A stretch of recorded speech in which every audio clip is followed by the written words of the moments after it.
Hello, and welcome to the NEH Humanities Connections webinar for prospective applicants. We're going to go ahead and get started with an overview of the program and an application process, followed by time for Q&A. Before we get started, I'd just like to introduce myself and my colleagues. I'm Rebecca Boggs, and I serve as the leader for the Humanities Connections Grant Program. I work as a program officer with the NEH Division of Education Programs. With me is Sarah Booney, Program Analyst for the Humanities Connections Grant Program.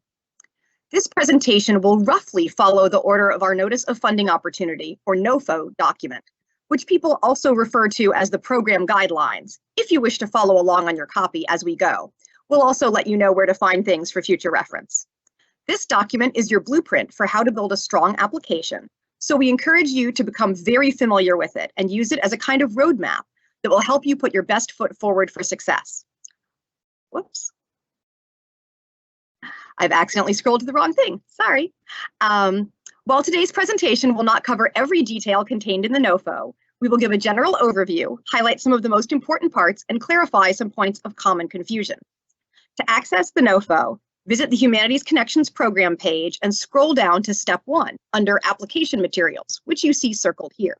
This part of the program page has lots of great resources for preparing your application, as you'll see throughout our presentation.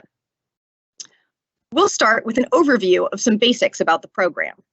Humanities Connections supports projects that will expand the role of the humanities in undergraduate education at 2-year and 4-year institutions.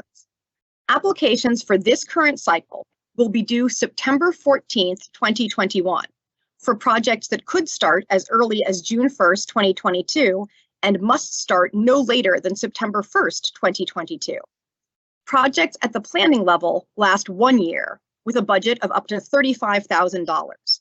Those at the implementation level last up to 3 years with a budget of up to $150,000.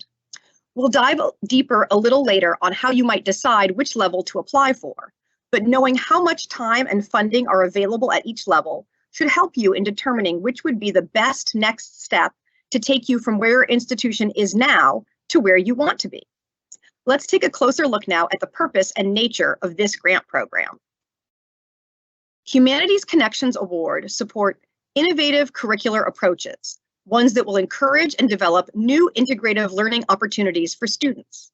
They foster productive partnerships among humanities faculty and their counterparts outside the humanities, in the social sciences, in the natural sciences, and in pre-service or professional programs, such as business, engineering, health sciences, law, computer science, and other technology-driven fields. In your proposal, you will need to demonstrate that your proposed curricular project expands the role of the humanities in addressing significant and compelling topics or issues in undergraduate education at your institution, and any that may be collaborating with you, if relevant, that these projects develop the intellectual skills and habits of mind cultivated by the humanities, and that faculty and students will benefit from meaningful collaborations in teaching and learning across disciplines as a result of the project. You'll find these details about the purpose of the program and more on the first 2 pages of the NOFO. Be sure to read them carefully to make sure that your proposed project fits well with the aims of this grant program. There are certain key elements that all Humanities Connections projects must include. Substantive and purposeful integration of the subject matter, perspectives, and pedagogical approaches of 2 or more disciplines, and a minimum of these must be one in the humanities and one outside the humanities. There must be collaboration between faculty from 2 or more separate departments or schools. Now, when we say schools, here we're referring to internal divisions like the School of Engineering, School of Education, or School of Humanities or of Arts and Sciences. But these collaborating departments or schools might all be within your own institution, or if you're partnering with other institutions, you might have members of the humanities department at your community college, collaborating with colleagues in medicine or health sciences at a research university down the road. You also must have experiential learning as an intrinsic part of your curricular plan, and you must have long-term institutional support for the proposed curriculum innovations. So, you may be wondering, what kinds of projects have we seen in making our awards for this program? Well, we've seen a very wide range, combining fields across all areas of the humanities with those outside of them. Here are some examples of areas that humanities grants have focused on, but they're by no means the only possibilities. Ethics and the professions, medical humanities, environmental humanities, programs dealing with science, technology, and society, business or entrepreneurship and the humanities, art history combined with materials science, veterans studies, digital humanities, and we can't wait to see what you come up with next. If you'd like to know more about the projects that have been funded in the past grant cycles, and to get an inside look at key parts of some successful proposals, take a look under Program Resources in the header a little further down under Step 1, after the NOFO and the grants.gov application package. This is where you'll find links to a helpful frequently asked questions document, to lists that show all of the projects that were funded over the past few years at each level, first for planning and then for implementation. And as a bonus tip, these lists are actually generated out of our wonderful NEH funded projects query form. So that's a tool that you can use at any point to do your own searches to see what's been funded at your institution or in your state or in a particular topic of interest to you using keywords or phrases, whether within a particular grant line, across all the grant lines in a particular division like education, or across all of the NEH for the time period just the past year, a given decade, or the whole 50+ years of NEH grant making. So these lists were generated by someone having selected, show me all of the Humanities Connections planning projects, or show me all of the Humanities Connections implementation projects. Below that, under sample application narratives, you'll see examples from some proposals that were successful and were awarded funding, including the entire proposal narrative, as well as often key parts of the related materials. It might include the work plan, sometimes also the readings and resources, or information on courses that would be affected by curricular change, but not things like project budgets or team members' CVs. We have 4 examples for each level, so you can see a variety of topics, type of institutions, and approaches. As indicated here, we do plan that we'll be updating these samples shortly. So if you check the web page today, you'd be able to download the samples that are listed here at present, and you might be able to come back in a day or two and have new options to consider that are drawn from even more recent projects. Do keep in mind, as it says on the web page here, that the current application requirements may be different from what you see in the samples in terms of section headers, narrative length, etc. They were responding to previous guidelines, so always use the current NOFO to guide your narrative content, section headers, etc., rather than replicating what you see in the samples. We always say that these are samples, not models, so you don't need to do what they do or to do it the way that they did it. But we do hope that these samples help you see how these applicants crafted a persuasive presentation and explanation of their project. Seeing a real-life example may help you as you work through how to balance breadth and depth in your proposal, being clear and concise and simultaneously getting across the big picture of what you're aiming at, and enough concrete specifics to show us how you're planning to get there. So here's an example drawn from one of our planning grants. It's one of the samples that's currently up on the web page, so you could download that to take a closer look if you're interested. It comes from the University of Dayton, which is an urban, mid-sized Catholic university. And in describing their project, they had said that the University of Dayton and its community partners would be seeking to develop new curriculum and place-based experiential learning opportunities for undergraduate students from all backgrounds around the theme of Paul Laurence Dunbar, the Dayton native and preeminent African-American writer. So their goal was to facilitate the development of a set of related courses that could explore the breadth of Dunbar's life, contexts, works, and influence. They would be exploring significant themes in American history and culture, and with this material, revising courses in computer science, sociology, history, and music, and developing new place-based experiential learning opportunities using Dayton's rich collection of Dunbar-related material objects and artifacts. Here's another sample project, this one from a large public land grant institution with about 54,000 undergraduates overall, with 6,500 in its College of Agriculture and Life Sciences, which is where the new minor in Hispanic Agricultural Studies that they were developing would be housed, and it would be developed jointly by faculty from Hispanic Studies and from Horticultural Sciences. And in describing their project, they were seeking to develop an interdisciplinary minor that would offer Texas A&M students a deeper recognition of the social and economic role played by Mexican Americans in the state's agricultural production and food culture. The curriculum would highlight Mexican American contributions to the demographic vitality and economic viability of Texas by integrating humanities, such as Spanish, sociolinguistics, and discourse analysis, with agricultural sciences, studying soil, crops, animal husbandry, horticulture, and nutrition. So this program would be aimed at majors in agriculture, but also have broader appeal and develop linguistic and cultural skills through experiential and service learning opportunities. And it would develop 4 interdisciplinary courses about the land, food, peoples, and narratives of Hispanic Texas, basing them on open educational resources. The implementation sample projects I'll highlight are both currently up as examples on the website. This one, which we'll be keeping up even when we have some new samples, is from a large career-oriented public community college in New York City, the Fashion Institute of Technology, or FIT, which serves approximately 10,000 students. And when they designed their project, they aimed to have a partnership among history faculty and art and design faculty, developing curricula that would educate students about the business and labor history of the art and design professions, exploring how the history impacts present-day industry, careers, and professional decision-making. Key project elements would include art and design faculty professional development that's conducted by history professors, joint curricular development, 2 conferences, and the creation of a resource website.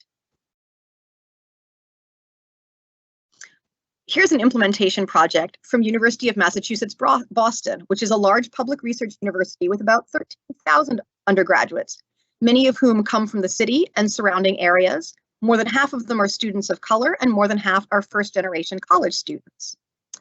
In their project, they wanted to bring together the humanities and environmental sciences with a focus on Boston Harbor, the Boston Harbor Islands, and surrounding coastal communities that many of their students call home.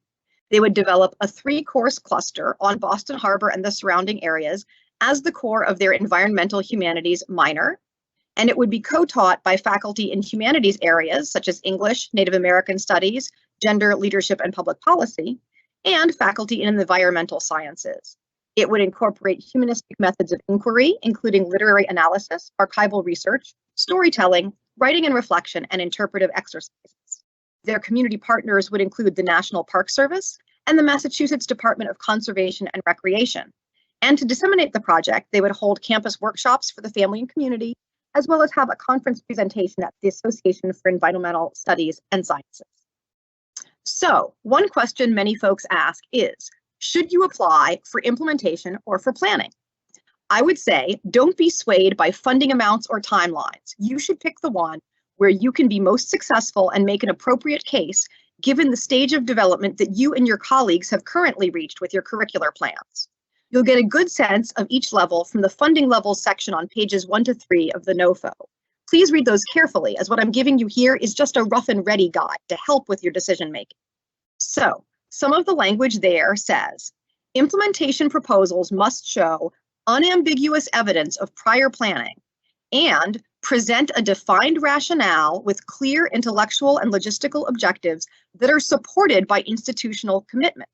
The award provides applicants the opportunity to build on faculty, administrative, or institutional partnerships and to develop and refine the project's intellectual content, design, and scope.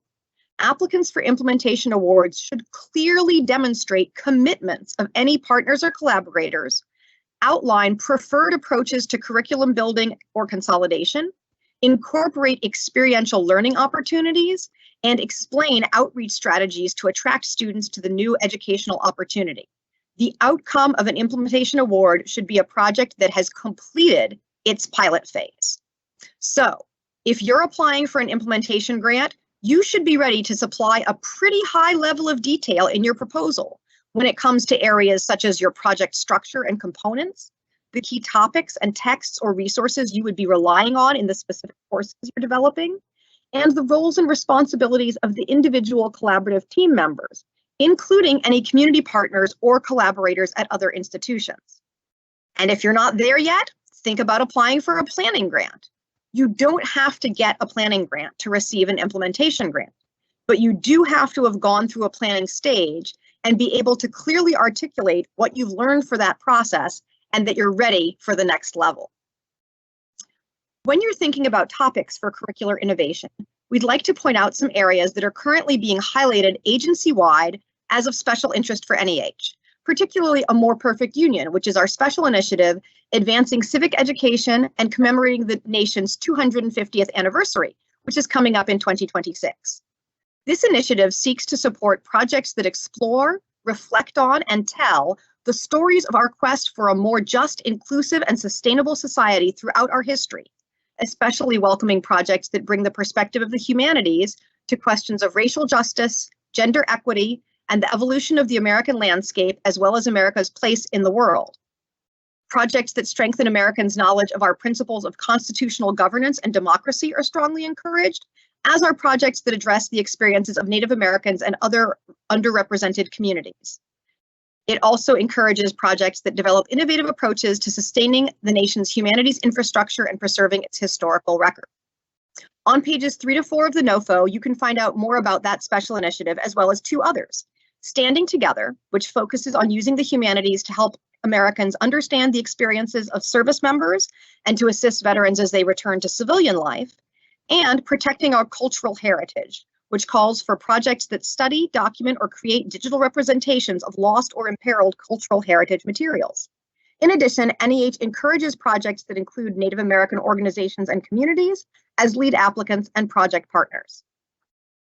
We want to make you aware that projects absolutely do not have to fit within or address these NEH areas of interest that are listed in the special initiatives under the NOFOs. Once proposals come in, they're all on equal footing and are judged by the same review criteria, whether or not they respond to a special initiative. But projects that do address these initiatives might generate additional attention or interest or get a second look, and we encourage you to think about them if they're relevant to your area of inquiry. A few words about the baseline eligibility criteria for submitting an application for Humanities Connections. Applicants must be an accredited U.S. institution of higher education, either public or private, with 501c3 status. If you're the project director heading the project, make sure that you're affiliated with and submitting it through an eligible institution of higher education. You cannot apply for this grant as an individual. The institution is the applicant, not you, for these purposes. Foreign and for-profit entities are also ineligible to apply. Collaboration with other post-secondary institutions is welcome, but a single institution must serve as the applicant of record, and they are the ones that are programmatically, legally, and fiscally responsible for the award. And the project director, or at least one of them if you have more than one, must be currently employed by or affiliated with the applicant institution. Now, to answer some other questions you might have about the number or kind of applications that your institution can submit. Your institution can collaborate with other post-secondary institutions on an application. As noted before, one of them will be the applicant of record. You'll want to be sure to explain the nature of the collaboration, what the different partners contribute, and how the logistics will work.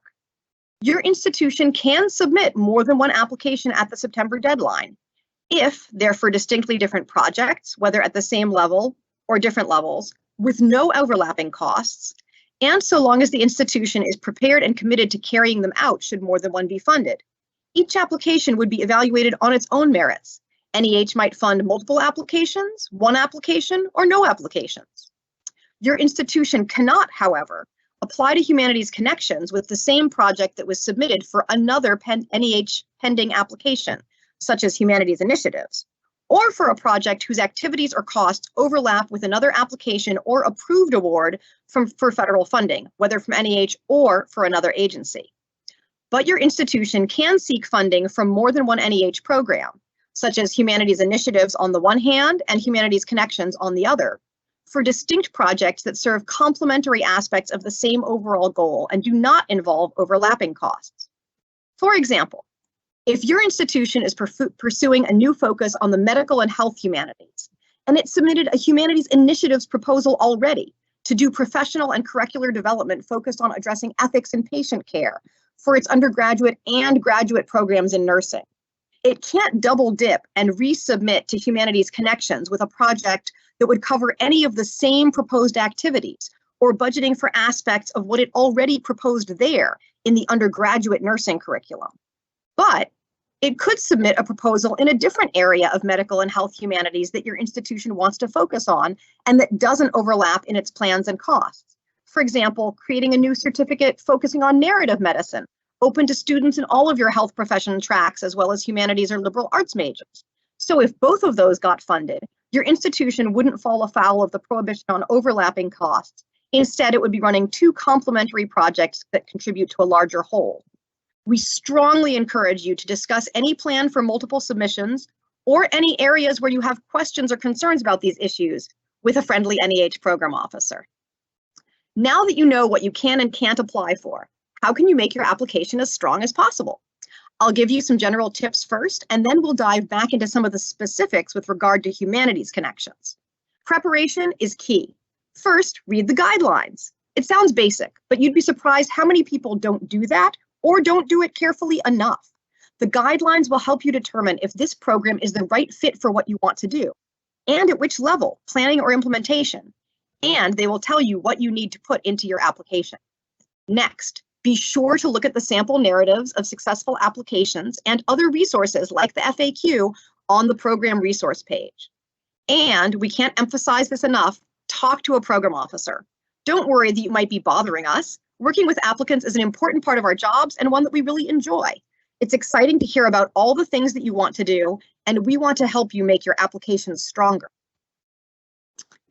When you're putting your proposal together, think of all the parts of it as a unified argument for funding you. The job of the proposal is to make a case. You should be strategic, be explicit, and be clear.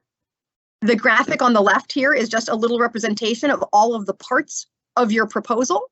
What I've put here are basically the content parts. It didn't mention the budget, which is a separate attachment, but we've got our narrative, attachment 1, and we'll talk in a little bit about the best ways to pay attention to those subparts that are in the first bubble. And then the attachments 2 through 6 are the place to tell you more about the work plan, readings and resources, relevant research and data, which is optional in planning, but required in implementation, the resumes, and the letters of commitment. So, how do you make that case? Start with thinking about the review criteria and how you're going to meet them. Be sure that you show your project intellectual significance. Provide context throughout for what you're doing, as relevant at your institution, in the field, in the context of your curriculum and your goals. Be sure you develop a clear and realistic work plan that will help you get there, and that you demonstrate what the likely impact of your project is going to be. Definitely remember who the audience is. You're writing for panel reviewers, NEH staff, and the members of our National Council, many of whom will probably not be experts in your subject. It's very common, for example, for a review panel to contain scholars and experts from several different disciplines, historians, literature scholars, and so on. In Humanities Connections, you may also have scholars outside the humanities who collaborate or work at the intersection with the humanities. At least one panelist will always be someone who's directed a Humanities Connections project before, someone who can really understand from the inside what it's like to grapple with not only the content, but also the logistics of making this kind of change happen. So, you want to make sure that your proposal is clear and accessible to an educated generalist, as well as make sense to specialists in your fields in terms of the choices you make. So it's a great idea to get a colleague from outside your field to read your proposal. As I mentioned earlier, you want to make sure that your proposal addresses the review criteria in a clear and explicit way. You want to avoid jargon, give concrete details, and make information easy to find. Show the reviewers that you know what you're doing, that you've thought through the project carefully, and that if your project is funded, it will be successful. So, how can you do the best job of this within your Humanities Connections proposal? Let's take a look at those all-important review criteria. You'll want to keep them at hand throughout your application process. They're on pages 24 to 25 of the NOFO, as this is a way of keeping in mind the ways that the peer reviewers and others at NEH will be asked to think about your proposal and its merits. They're grouped under 3 main headings: intellectual quality, design quality and feasibility, and impact. Intellectual quality stands first and foremost among these equals because if your project isn't worth doing in terms of intellectual significance, then it won't matter how organized you are or how many students it might affect. But if you do have a great intellectual focus for your project, you also have to combine that with a feasible design that can get the job done and that will have a significant impact. So they're all important to address fully in your application. In general, look at what's written there and be sure that an intelligent reader will have strong positive answers to how well your proposal addresses all of them. Ideally, you'll win them over by the time that they finish reading your narrative, and then they'll have their positive assessment further strengthened by what they find in the other attachments that follow it. In the NOFO, in fact, in all of the NEH guidelines from here on out, you'll see the kind of crosswalk that we've screenshotted here. This is on page 9 of the NOFO. And what it does is it relates the language in the sections of the narrative to the areas of the review criteria that apply. So you can see that the intellectual rationale section of your narrative is evaluated by the standards that are laid out in the intellectual quality and impact section of the review criteria. For any of these, you can click on those blue hot links and be taken right over to that section of the NOFO and click on another one to get back to where you were previously. The narrative is the weightiest part of your application because it carries the bulk of the intellectual content of your proposal. You need to limit this narrative to 15 pages, double-spaced, and following the formatting that's laid out in the NOFO. That's very important because, as it states there, your application will be rendered ineligible if you don't adhere to these important guidelines. You need to carefully address or answer each of the items under each section header. You don't get to be in the room to explain your project, so let the narrative be the main force that does that for you, that tells the story of who you are as an institution, within your academic programs or areas, what kinds of students you have and how you're trying to serve them. Tell us where things stand now with regard to the humanities at your institution, where you want to be and the future you want to build, and how your proposed project will use the time and funding from this grant opportunity to get there. You may have to do some of that only in brief compass within the narrative, using case studies or examples, because you can't give us all the details within those 15 pages. But you want to tell us what we need to know there, and then use the other attachments to flesh out that story and give us confidence in your success. Here's a screenshot from pages 17 to 18 of the NOFO to show you how the different components need to be included in your ultimate grants.gov submission. They need to be PDFs that have the exact file name given here and that observe the page limits indicated. Those blue hyperlinks will once again take you to the instructions for that section of the application. So please read carefully there what it is that you're being asked to submit in each attachment, and then you should be in great shape. Don't overdo it. Remember that human beings are reading these applications, so 5 well-curated pages summarizing your planning process may be more valuable than a 50-page report with all the details, particularly if reviewers need to wade through those 50 pages to get to the next attachment for your project team's CVs and relevant letters of commitment, which you do want those readers to see and get information from. A word about the budget, which is its own attachment. You will be filling out the research and related budget. It will automatically integrate into the application, so you no longer have to include it as a separate uploaded attachment. You'll fill out that research and related budget form in the grants.gov workspace when you're applying. Because this is a government-wide form, please be sure to read the NOFO guidelines on exactly how to fill it out for this specific grant program's purposes. You can find this on pages 10 to 17 of the NOFO. There are a lot of details, so if you're the project director or another humanities team member, be sure that your grants office folks or the person who would be working in detail with the budget is aware of this aspect and that you work with them, even if you're the one who doesn't have to tangle with the specifics. Other thing to note is that all of the projects are required to submit a budget justification that complements the budget form itself, and it will get, in fact, attached as part of that budget form. So be sure to title this file correctly, justification.pdf, save it as a PDF, and make sure that it successfully integrates into the application file so that our reviewers can see it. Some general points of budget advice. You should consult the budget guidelines, have a sense of what is and isn't allowed, talk to a program officer, and talk to your sponsored research office in order to get any questions resolved before you have to submit. You can find a more complete listing of funding restrictions on pages 23 to 24 of the NOFO, but I wanted to caution you against some of the most common pitfalls that we might see. In this program, the NEH cannot fund the isolated addition or revision of a single course offering, the simple pairing of complementary courses, as opposed to the substantive and purposeful interdisciplinary integration that we state that we want to see from the review criteria. It cannot fund faculty or student travel abroad, and it cannot fund costs for social events.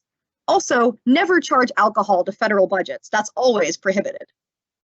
In addition, the NEH cannot fund the promotion of particular political, religious, or ideological points of view, or advocacy for a particular program of social or political action or support of specific public policies or legislation.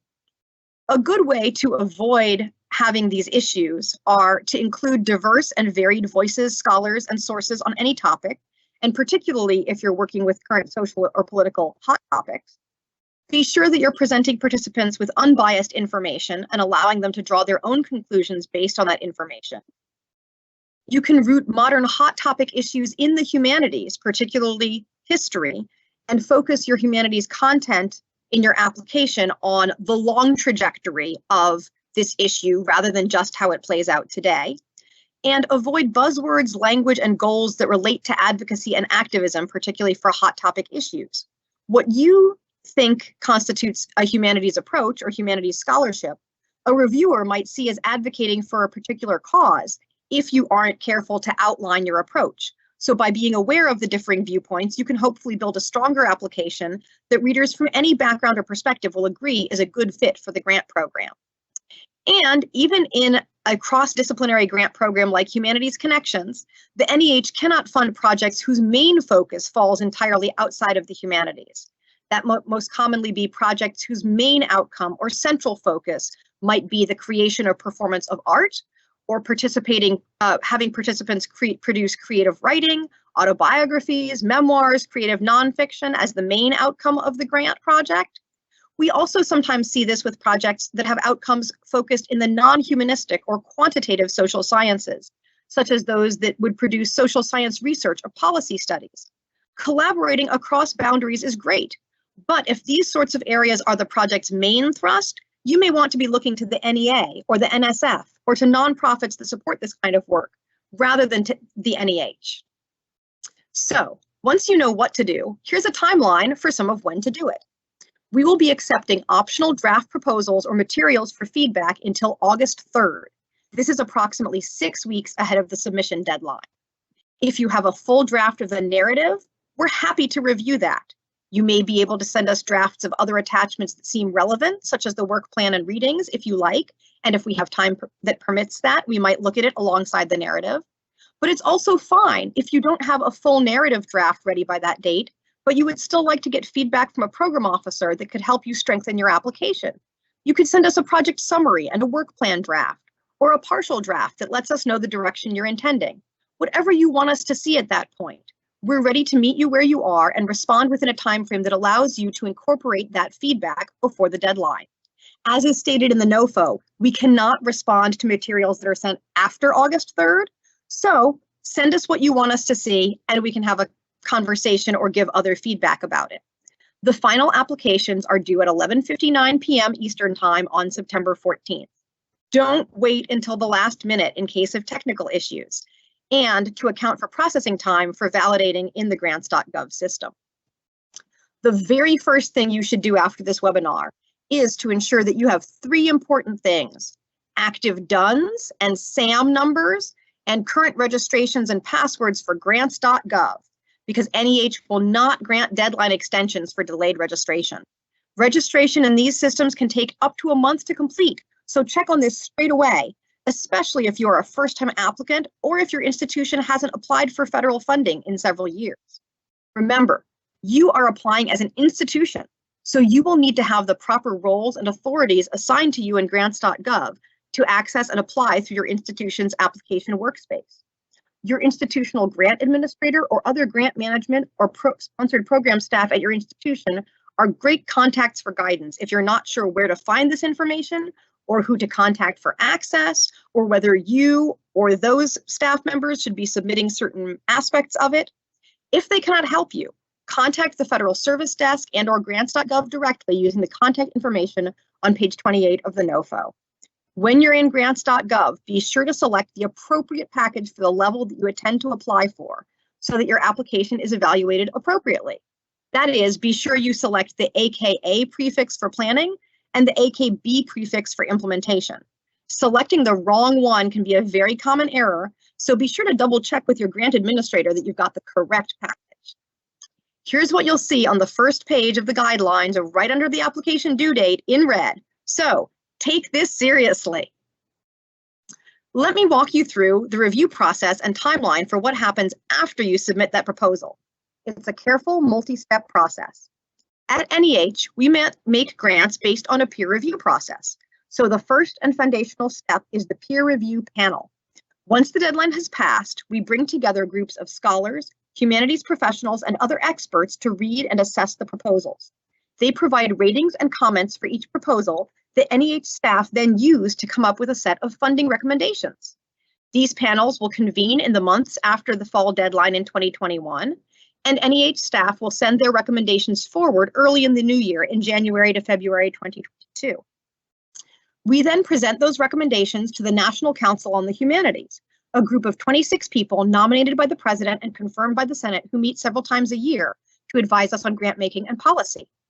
The recommendations of the staff and the council are all presented to the chairman, who by law makes all funding decisions. Humanities Connections will be considered at the March 2022 council, after which the chairman will make the decisions, and applications will be notified in April 2022 as to whether they were successful.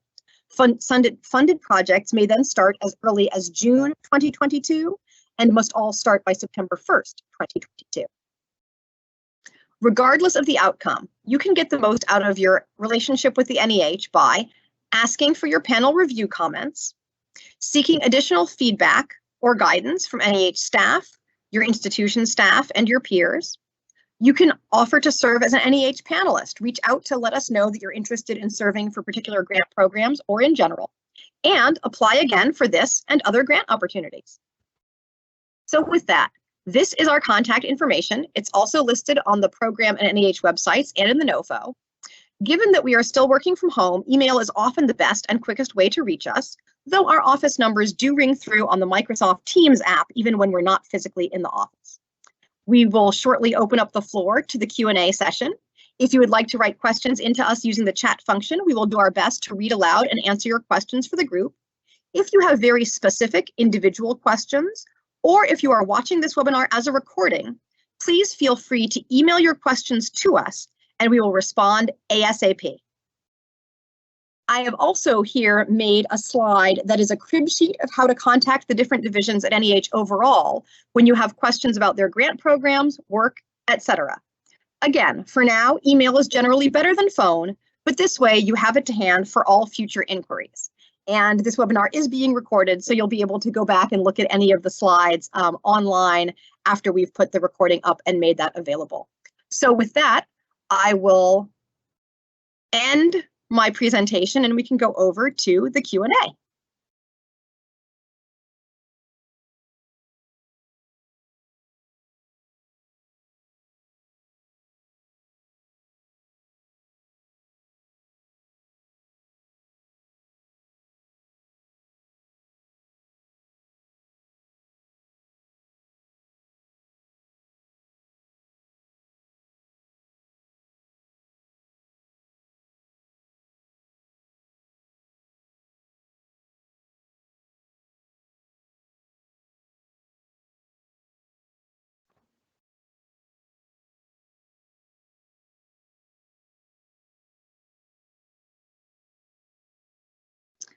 Emily and Sarah, do you want for me to read questions from the Q&A myself, or what is the best way for us to handle that? I see that's, let's see, I see there's some questions about recording. We will be putting it up both on the YouTube page, and it will probably be either linked to or embedded in the Humanities Connections page. Unless I hear otherwise, I'll just plan to read some questions and answer them. Would you say it's more important in an application to incorporate humanities content into non-humanities courses, or the other way around? So the most important aspect as far as the NEH is concerned is that the humanities content be richly incorporated into the project as a whole. From the point of view of the NEH, it doesn't matter to us whether the resulting courses are listed in humanities departments, in non-humanities departments, cross-listed in both, some of each. So it's, again, this is a great thing to discuss with an NEH program officer. The most important thing is that there's a shared interdisciplinary approach overall that is really incorporating the viewpoints and insights from these different areas into the courses, wherever they may land. And you don't want it to be, say, a humanities project that has a tiny sprinkling of non-humanities work, rather than being truly interdisciplinary and with at least one of those disciplines being in a non-humanities field. We do note, both in the NOFO and in the FAQs, that if you have a project that is really primarily a humanities project and doesn't seem to really have the kind of integration and balance that a Humanities Connections project should, you might be very successful with it as a humanities initiatives project. So again, you can talk to a program officer to get further details on your specific situation.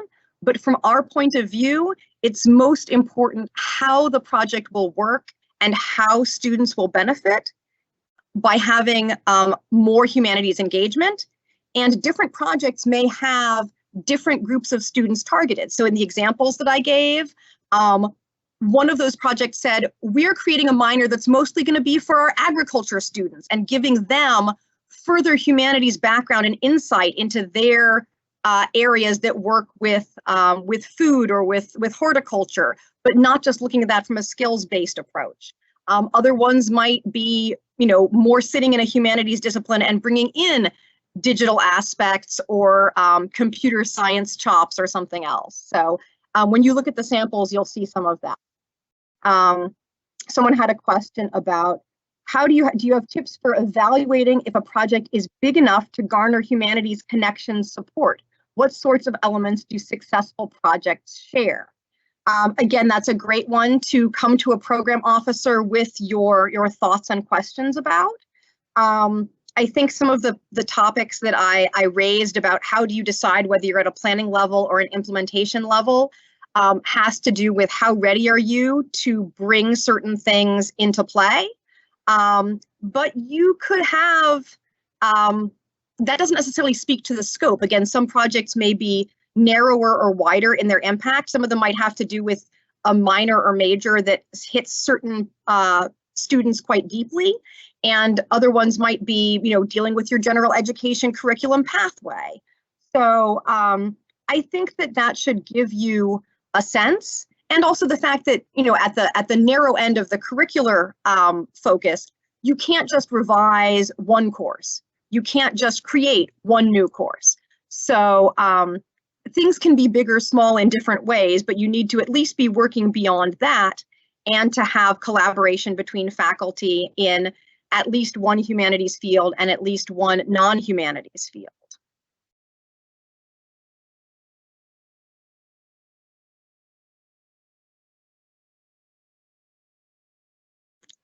Let's see, there's a question about, we're interested in applying, but are not sure what is counted as humanities and what is not. And this question they asked, is there a list of what would count? There's not a list, but there is in our frequently asked questions and elsewhere some language from our funding legislation, which talks about what the humanities include but are not limited to, and that has a long list of humanities disciplines. I think one of the most important things for you to know for our purposes are that the humanistic social sciences or humanistic approaches to social sciences do count for our purposes as the humanities. However, if people are working at the intersection of both quantitative and qualitative social science, those are aspects you can all, again, talking to a program officer is a great idea, but for our purposes, it can help to know how things are situated at your institution, but there may be humanities areas such as history or sociology that at your institution are not in your humanities department or school of the humanities, but we would be considered humanities by the NEH.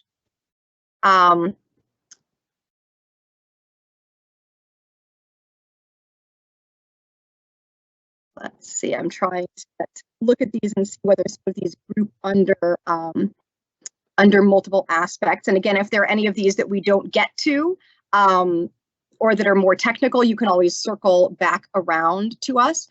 One asks whether the PI can be a non-US citizen from a US institution. Yes, there are no restrictions on the citizenship of the folks who are involved with the project. Institutional collaboration is permitted. And someone says, you actually have to do a lot of planning in order to apply for a planning grant. How do you see the actual work of the planning grant as an extension of the work necessary for applying? I would say we do see a range of kinds of successful planning grant projects. So again, looking at the samples help.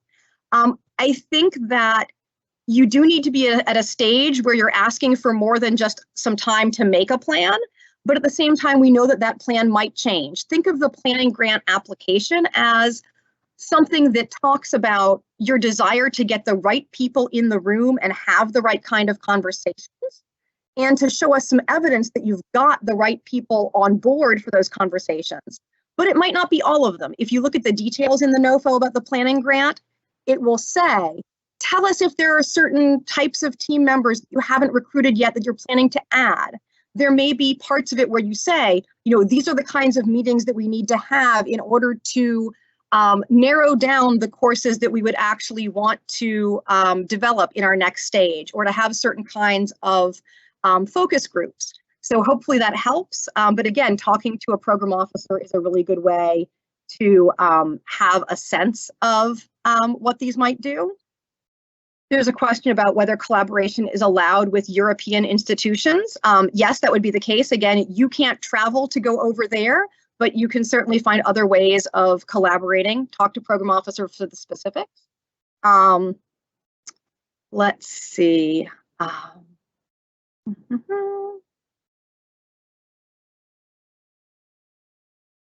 just want to make sure that I get a sense of all of the ones that are out there.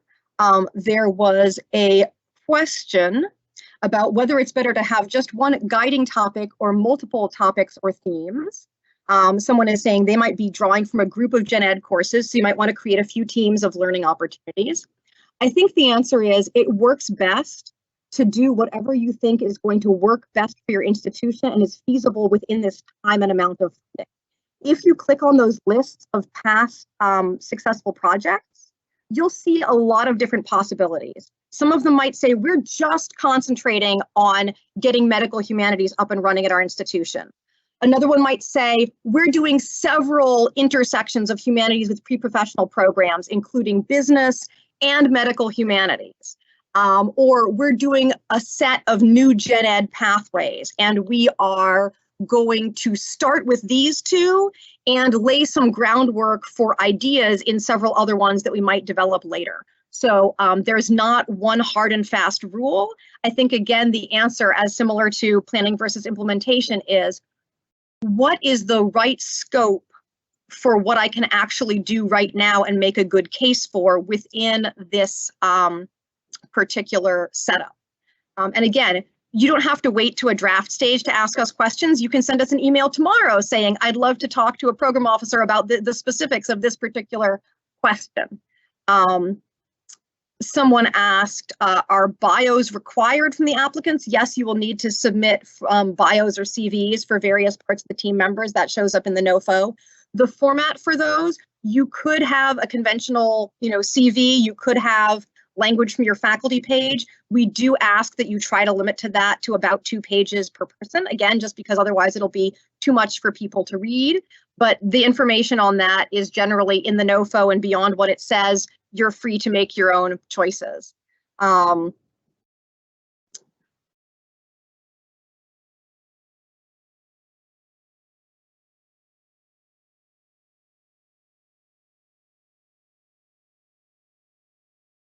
I hope that we've answered to a certain extent how an implementation application is different from a planning application in terms of the conceptualization.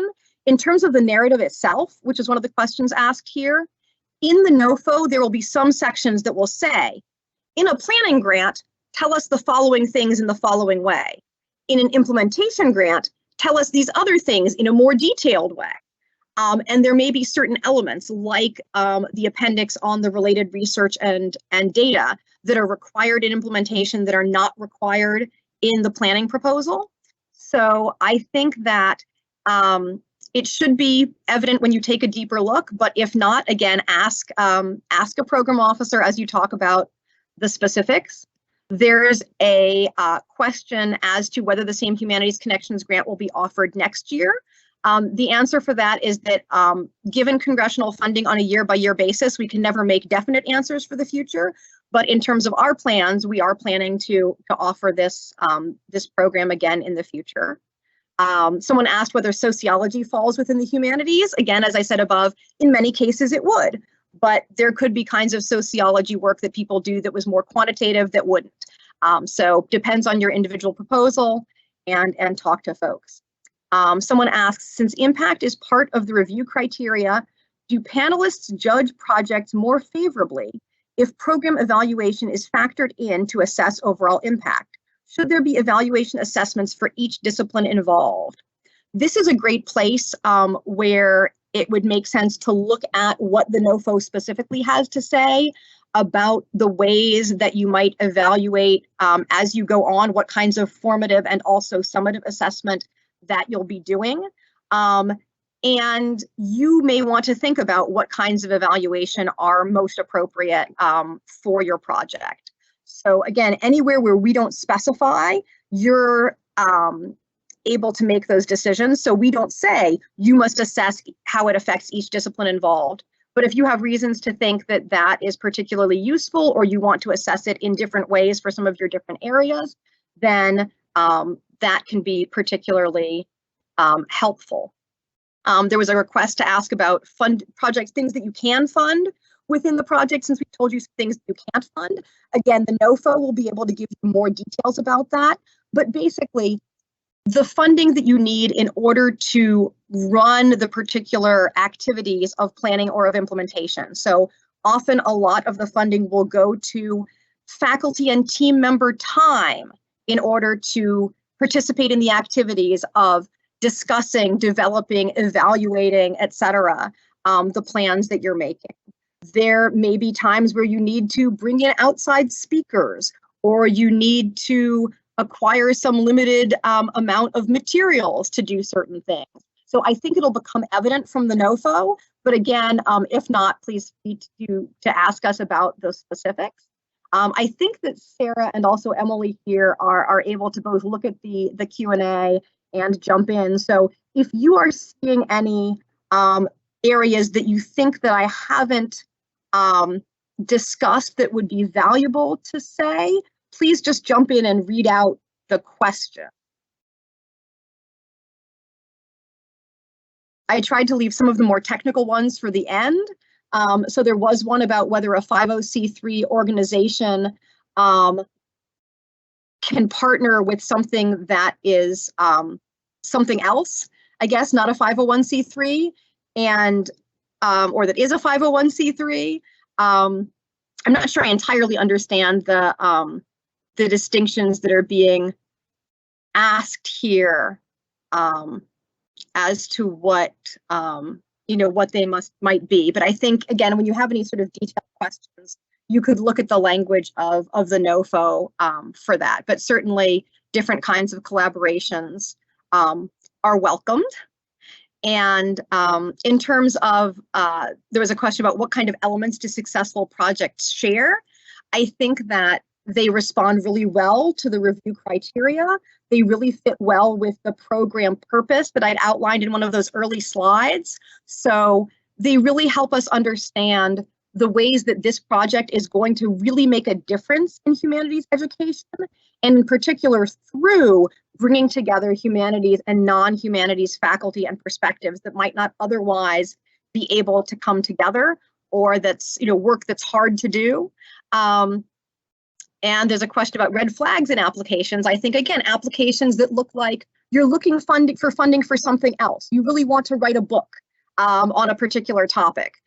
So you've thrown this together because $150,000 looks like a nice amount of money for you and your colleagues to do some research that you wanted to do, but you haven't really told us how it's not really centering the courses and the curriculum. So projects that might be a great humanities project, but not for this program, are a red flag. Projects that seem like maybe they want to do, have, as we've said, other kinds of work that aren't really focused on the humanities. So again, ask us if you have questions, but otherwise, work at that. Can part-time or adjunct faculty be members on the team working on the project? Absolutely. And in many cases, if they're a particularly large part of your faculty base, you may want to be sure that you keep them involved. Academic staff can also be involved. It can be very valuable to have people who are in different areas like the libraries or the Center for Teaching and Learning. They said they asked because the notice calls for collaborations between humanities faculty and their counterparts. We do want for there to be humanities faculty involved, but that means as part of it, not necessarily as all the members of the team. But when we put that into the purpose, it's really saying that in that sense, the faculty members need to be a key part of driving that curricular space, because they and their colleagues will presumably be the ones implementing that. But there are many different kinds of staff at universities or other institutions who can be involved. So hopefully that covers all the main areas. I see that we're coming up on about an hour since the beginning of the project or the webinar, and there was a question about, do reviewers evaluate them using the review criteria or some other manner? Yes, absolutely. They are using the review criteria and only the review criteria. We tell them not to introduce any preferences of their own. So, for example, they can't say, I like projects from large institutions or from small institutions. That's not in the review criteria. If it's not in the review criteria, they can't use it as a yardstick. We won't use it as a yardstick. So we're being really transparent with you about the ways that these things get evaluated. And please do ask us if you have questions about the ways that that plays out. Someone also asked, can graduate students be part of the team? Yes, they can. Undergraduate students could be part of your planning team. They could be part of feedback groups. There may be some examples, again, within the NOFO of different kinds of stakeholders. So you'll see some of those articulated, but again, those are possibilities rather than necessarily limiting. If we think we've covered all of the main questions, again, I may not have gotten to all of them, but please feel free to follow up with us. And thank you for your interest in the program. We hope that you will be in touch with us and submit proposals. Thank you.